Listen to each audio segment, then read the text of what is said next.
Paper Pots had been waiting for him for 30 minutes as he said, the women outside, they were taking their time with me. And he's saying this to this girl.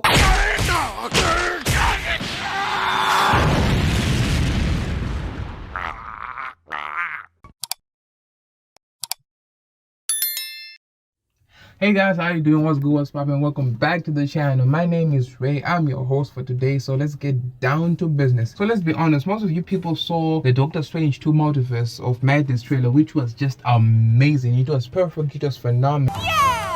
And today we're going to be talking about one of the conspiracy theories that came out of that trailer, that we might be getting the Illuminati inside the Marvel Cinematic Universe, which would be great. As in the comics, the Illuminati have done a tremendous of things, as there was the people who initially caused the secret invasion to actually happen on planet Earth. But that's not the issue for today. If you want to learn about the secret invasion, the link is down in the description. But today's topic is going to be one of these people who have been rumored to be on this council of Illuminati, and it's also been shown inside this clip, blurry as we can initially see who it is. And this person being Superior Iron Man from the comics, who is such a tremendous to everybody. Yes, people, he said, I'm gonna say it before we even started, he is a total.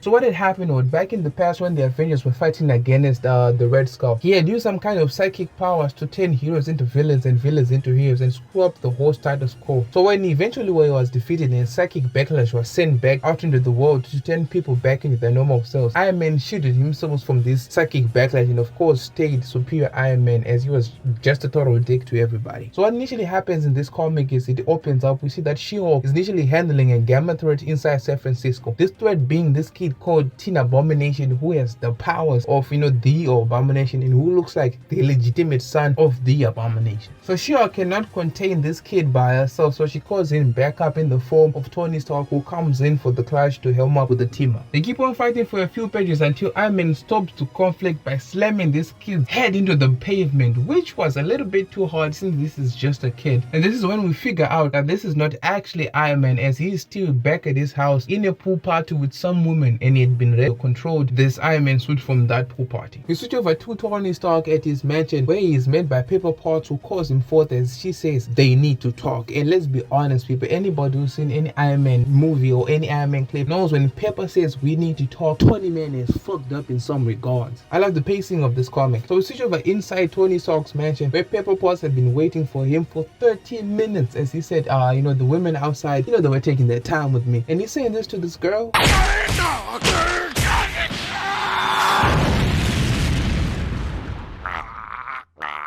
And this is when he shows us what he had been working on, this Endo Sim armor, which looks amazing. Whoa, this is I don't know how to describe it. This is just amazing. So the Endo Sim armor is a combination of liquid metal and symbiote technology. So think of it as a living Venom suit that Tony Stark created for himself. Well, Tony Stark can do a lot of things well, creating a Venom suit to controlling Celestials.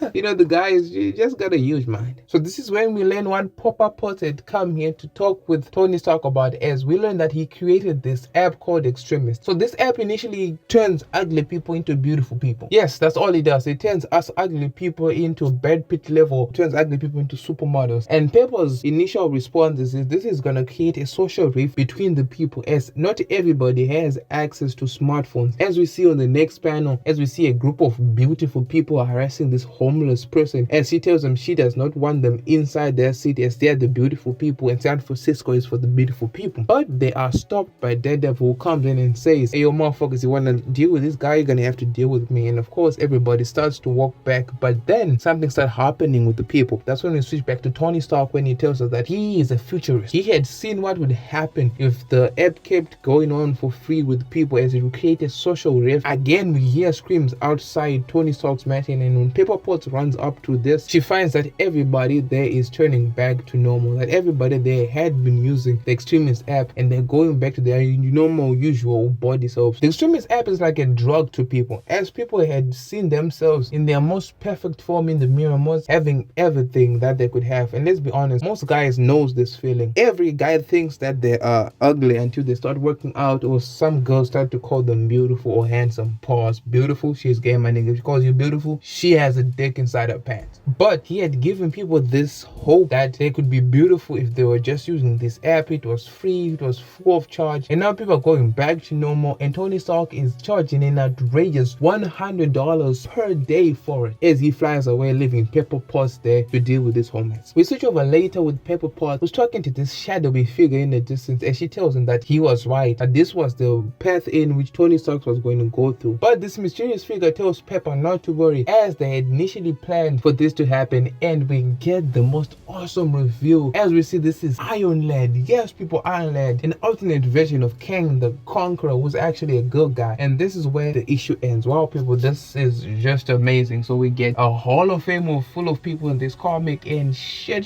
people. Iron Man is a dick. That's just borderline evil. I take back what I said. I thought this guy was not evil. This is an evil deed. But if you did enjoy the video, guys, please leave a like and subscribe, and I'll catch you in the next video. It's been your boy, the Ray Universe, the Dark Horse, with more likes, recaps, and reviews, and I'll catch you back in the next video. Peace, guys.